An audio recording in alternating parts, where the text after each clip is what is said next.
vous êtes plutôt favorable à une éducation un peu plus populaire? Alors je pense que dans l'éducation des enfants, il n'y a bien sûr pas que l'éducation nationale, il y a tout ce qu'on peut apporter par ailleurs. Donc j'imagine que l'éducation populaire, ça fait partie de ça. C'est essentiel. Après, c'est toujours pareil, tous les enfants n'ont pas le même accès en fait à ces autres moyens d'apprendre. Par rapport aux nouvelles réformes qu'il y a eu avec APB, est-ce que vous pensez que c'est bénéfique pour les jeunes? Est-ce qu'ils arrivent un peu à se retrouver dans tout ça? J'ai 2 garçons, un de 18 et un de 15. Donc je suis en plein dedans avec les nouvelles réformes de l'État.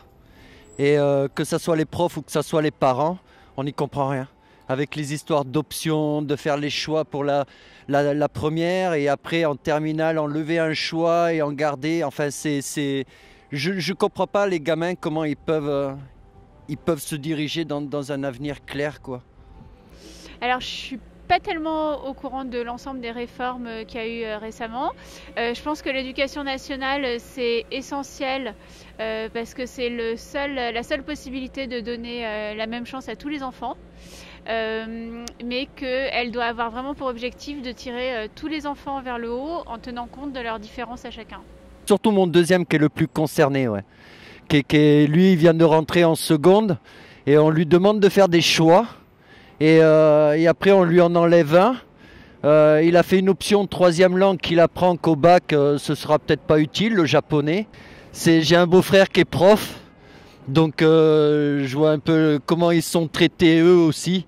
Et franchement, non, pas du tout.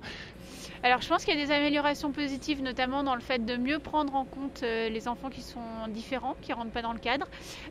Après, je pense qu'il faut qu'on ouvre plus l'éducation à des thématiques qui sont en dehors des...